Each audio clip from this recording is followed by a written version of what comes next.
Good morning বন্ধুরা। যেটার জন্য এত দূর থেকে এখানে সান্দাকফুতে ছুটে আসা আর এই সানরাইজ হোটেলেই বুকিং নেওয়া, তো সেটার জন্য এখন সেটার উদ্দেশ্যে আমরা যাচ্ছি। আমরা সকালে 5টার সময়, 4:45টার সময় অলরেডি একবার উঠেছিলাম, উঠে ছাদে গিয়েছিলাম, কিন্তু সানরাইজের কোনো চিহ্নই নেই। তো এখন 6টা বাজে, এখন আবার আমরা যাচ্ছি। রিসেপশনে এক দাদাকে জিজ্ঞেস করলাম যে কটার সময় সানরাইজ দেখতে পাওয়া যাবে, তো দাদা বললেন মোটামুটি 6টা। তো এখন আবার 6টা বাজে, আবার উঠেছি, আবার যাচ্ছি। আর আপনারা হয়তো ভাববেন যে আমি মাস্ক কেন পরেছি। এখানে কিন্তু কোনো পলিউশন নেই, কোনো পলিউশনের জন্য কিন্তু আমি মাস্ক পরিনি। মাস্ক পরার একটাই উদ্দেশ্য, মুখটাকে ঠান্ডা থেকে অন্ততপক্ষে বাঁচানো যাবে, কারণ এখন টেম্পারেচার চলছে -8 ডিগ্রি। তো সেই ঠান্ডা থেকে যতটা নিজেদেরকে প্রোটেক্ট করা যায়। তো চলুন। জীবনে প্রথমবার সোনালী কাঞ্চনজঙ্ঘা দেখেছিলাম দার্জিলিংয়ের টাইগার হিল থেকে, আর আজকে আবারও সেই সোনালী কাঞ্চনজঙ্ঘার দেখা পেলাম সান্দাকফু থেকে। তবে সান্দাকফু থেকে যেন কাঞ্চনজঙ্ঘাকে অনেক বেশি কাছ থেকে আর পরিষ্কার দেখতে পাওয়া যায়।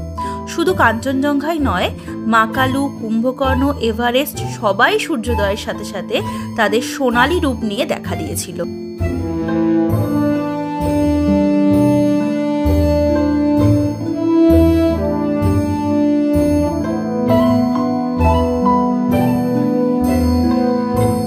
বরফে ঢাকা সানরাইজের ছাদ আর তার সাথে পশ্চিমবঙ্গের সর্বোচ্চ শৃঙ্গে পাড়ি দিয়ে কাঞ্চনজঙ্ঘা দর্শন, এ যেন এক অপার্থিব সুখ।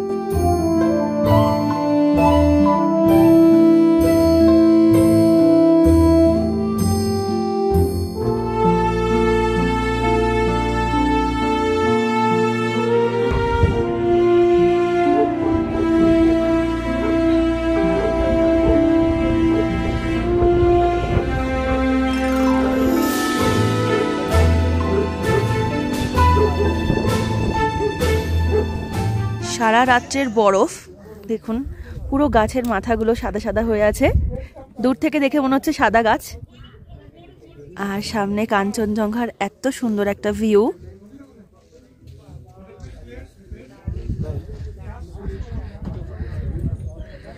বেলা বাড়ার সাথে সাথে বরফগুলো গলতে শুরু হয়েছে। দেখুন চারদিকে কত বরফ জমে রয়েছে।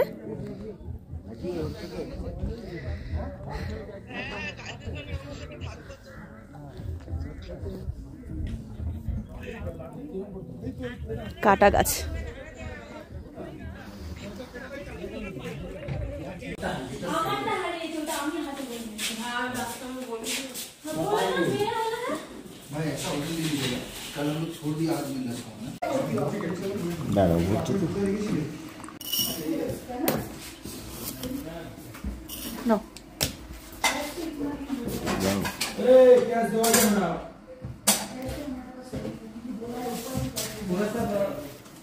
ব্রেকফাস্টে অপশানে ছিল পাউরুটি, তো এখানে পাউরুটি শেষ হয়ে গেছে, আমরা অনেক দেরি করে এসেছি। আর এখানে একটা তরকারি আছে,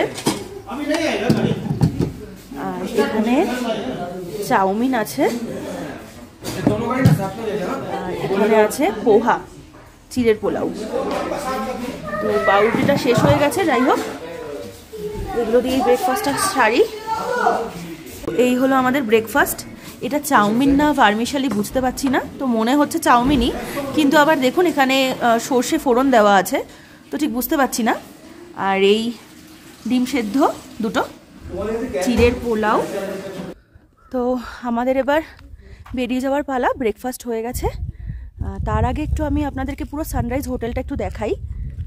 এই হলো সানরাইজ হোটেল, 2টো ফ্লোর আছে, ওপরে আরও কনস্ট্রাকশন চলছে, আরও ফ্লোর বাড়বে। আর সব থেকে উঁচুতে এই হোটেলটা, এইখানে সান্দাকফুতে সব থেকে উঁচুতে। আর এই হচ্ছে গিয়ে নমবুদ্ধা বা বাকি যে হোটেলগুলো রয়েছে ইন্ডিয়ার মধ্যে যেই হোটেলগুলো পড়ছে সেইগুলো হচ্ছে গিয়ে এইখানে যে কাটা তারটা রয়েছে, এই কাটা তারের ওপারে যতগুলো হোটেল রয়েছে বা জায়গা, সেগুলো সবটা ইন্ডিয়ার মধ্যে পড়ছে। আর এই দিককার যে হোটেলগুলো সেগুলো সবটাই কিন্তু নেপালের মধ্যে পড়ছে। সানরাইজও তাই নেপালের মধ্যে পড়ছে। আর এই সানরাইজের উল্টো দিক থেকেই এই হচ্ছে গিয়ে কাঞ্চনজঙ্ঘার ভিউ। দেখুন কত সুন্দর ভিউ। তবে যত বেলা বাড়ছে তত কিন্তু মেঘ ঢুকছে আর কাঞ্চনজঙ্ঘা ধীরে ধীরে অস্পষ্ট হয়ে যাচ্ছে। এই সামনের এই পাথরটার জন্য নমবুদ্ধা বা বাকি যে হোটেলগুলো রয়েছে সেই হোটেলগুলো থেকে কিন্তু কাঞ্চনজঙ্ঘার ভালো ভিউ পাওয়া যায় না। সেক্ষেত্রে যারা নমবুদ্ধা বা অন্য হোটেলে থাকবেন তারা এই রাস্তাটা থেকে খানিকটা ট্রেক করে এসে, বেশিক্ষণ না, এই 200 মিটার মতন হবে, এই রাস্তাটা থেকে ট্রেক করে এসে আপনারা সানরাইজের যেই গ্রাউন্ডটা রয়েছে এই উঠোন থেকেও আপনারা সানরাইজ দেখতে পারেন অথবা কাঞ্চনজঙ্ঘার ভিউটা দেখতে পারেন। আর এই যে সোজা দেখুন একটা রাস্তা চলে যাচ্ছে, সামনের যেই পাহাড়টা, এই জায়গাটাই হচ্ছে গিয়ে ফালুট। সান্দাকফু থেকে ফালুটের দূরত্ব হচ্ছে গিয়ে 20 কিলোমিটার। এই মুহূর্তে পারমিশন নেই, ফালুট যাওয়ার পারমিশন বন্ধ, কারণ প্রচুর দেখুন স্নোফল হয়েছে। দিনের বেলাতেই এখন -7-8 চলছে, রাতে -12 হয়ে যাচ্ছে, প্রচুর বরফ হচ্ছে, স্নোফল হচ্ছে, সেই কারণে ফালুটের পারমিশন এখন পাওয়া যাচ্ছে না। দেখুন কত বরফ।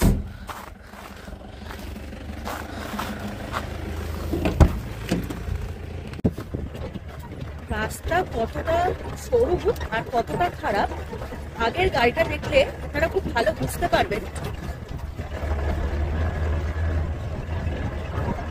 টার্নিং গুলো একটু দেখুন খালি, খুব খারাপ অবস্থা, খুব মানে খুবই খারাপ অবস্থা রাস্তার।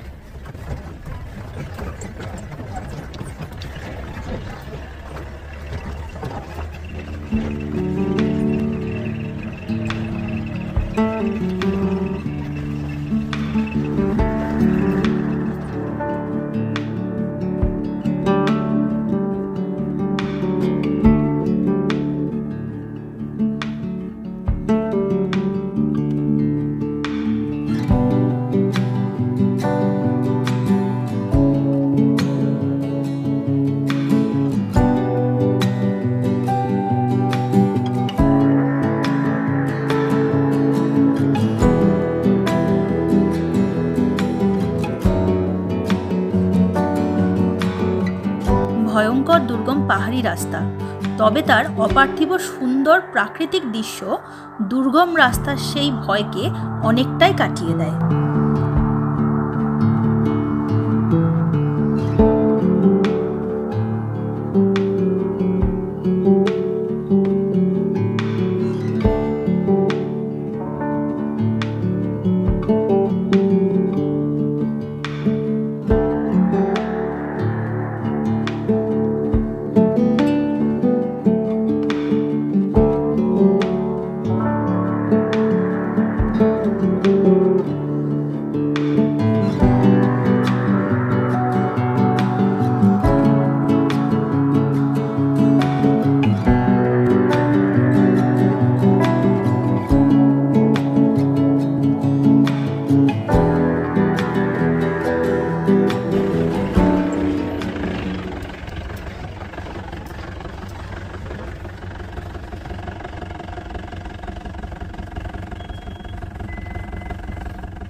আমাদের গাড়িটাও এইভাবে নামবে।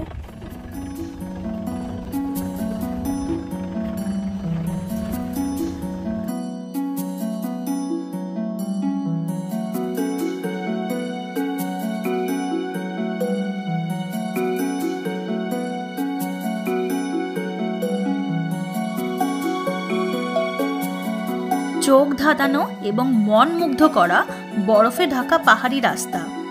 যত নিচে নামছি ততই যেন বরফ বেড়ে চলেছে, বিশেষ করে পাহাড়ের ঢাল যেদিকটা সূর্যের বিপরীতে।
এখন আমরা আছি গৌরীবাসে, অনেকটা নিচে নেমে গেছি আমরা।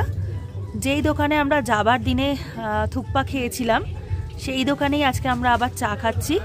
এত ঠান্ডা, কান ঠান সব বন্ধ হয়ে রয়েছে, আর ওপরে তো পুরো বরফ ছিল সান্দাকফুতে, সেই বরফ ভেঙে নিচে নেমে আসা। তো এখন চায়ের খুব দরকার ছিল।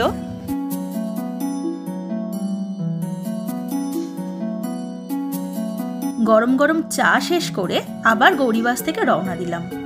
গৌরীবাস থেকে টুমলিং পর্যন্ত পুরো রাস্তাটাই বরফে ঢাকা ছিল। গতকাল অর্থাৎ যাবার দিন বরফের তীব্রতার কারণে আমাদের ড্রাইভার দাদা এই রাস্তা অ্যাভয়েড করেছিলেন। তাই টুমলিং থেকে গৌরীবাস পর্যন্ত পুরোটাই নেপালের রাস্তার উপর থেকে আমরা এসেছিলাম।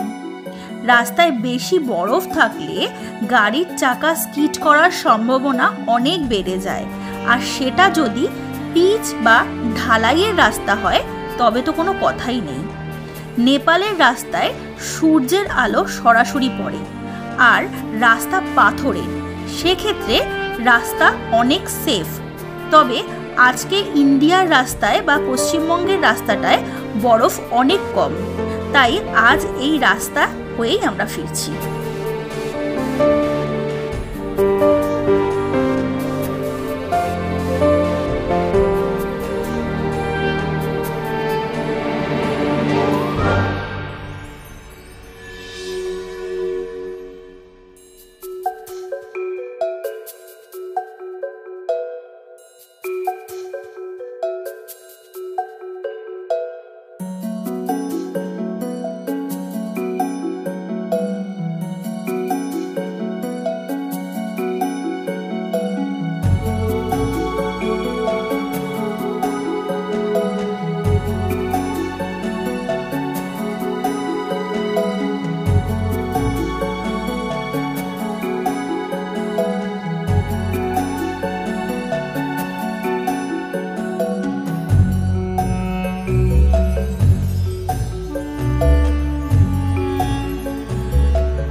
টংলুতে, টুমলিং থেকে খানিকটা এগিয়ে টংলু। পেছনে দেখুন কি সুন্দর কাঞ্চনজঙ্ঘা পুরো রেঞ্জ নিয়ে দেখা দিয়েছে। কাল যখন আমরা টুমলিং থেকে যখন সান্দাকফুর উদ্দেশ্যে রওনা দিয়েছি আমরা কিন্তু একটুও দেখতে পাইনি, কারণ এতটাই মেঘে ঢাকা ছিল, পুরো রেঞ্জ মানে কোনো রেঞ্জই দেখা যাচ্ছিল না, পুরো মেঘে ঢাকা ছিল। তো কালকে খুব ওয়েদার খারাপ ছিল, সান্দাকফুতেও কালকে আমরা কাঞ্চনজঙ্ঘা দেখতে পাইনি। তো আজকের ওয়েদার এত ভালো, সান্দাকফু থেকেও যেরকম সুন্দর কাঞ্চনজঙ্ঘা দেখা যাচ্ছে, টুমলিং টংলু সব জায়গা থেকেই কিন্তু খুব সুন্দর কাঞ্চনজঙ্ঘা দেখা যাচ্ছে। তো সেই কারণে মনটা খুব খারাপ লাগছে যে ফেরার দিনই এমনটা হতে হলো।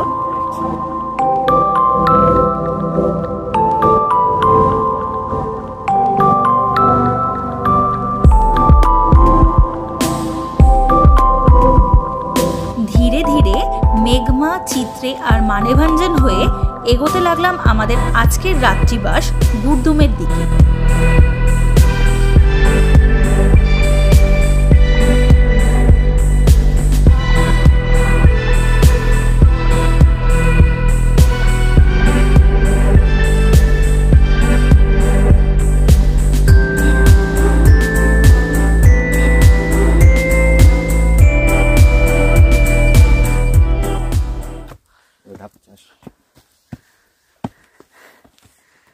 তো এই হলো আমাদের গুরদুমের হোমস্টে। আমরা গুরদুমে পৌঁছে গেছি।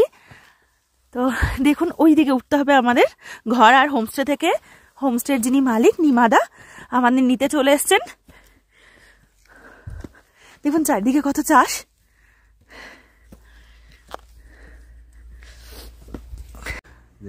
তো ফাইনালি এই হলো আমাদের হোমস্টে, উঠেছি।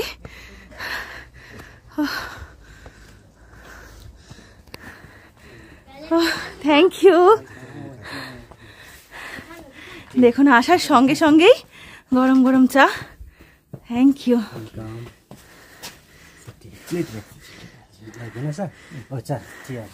চেয়ার হ্যাঁ না?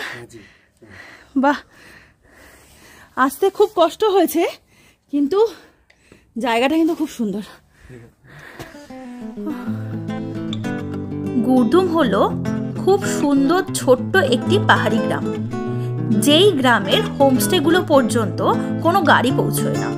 হোমস্টে পর্যন্ত পৌঁছতে খানিকটা ট্রেক করতেই হবে, কারণ গোটা গ্রামটাই পাহাড়ের ধাপ কেটে তৈরি, ঠিক যেমন পাহাড়ে ধাপ চাষ হয়। ট্রেক করে সান্দাকফু অথবা ফালুট গেলে অনেকেই গুরদুম থেকে শুরু করে, এতে ট্রেকিংয়ের রুট খানিকটা কম হয়। এই গ্রামটাকে কেন্দ্র করে চারিদিকটায় ঘন জঙ্গল। দিনে রাতে কপাল ভালো থাকলে হরিণের দর্শন পাওয়া যায়। আমরা হরিণের দর্শন পাইনি, তবে ঘরে বসে হরিণের ডাক শুনতে পেয়েছিলাম। গুরদুমের সম্পূর্ণ এপিসোড আমি আমার পরবর্তী ভিডিওতে বিস্তারিতভাবে তুলে ধরব। আর আজকের মতন এখানেই শেষ করছি।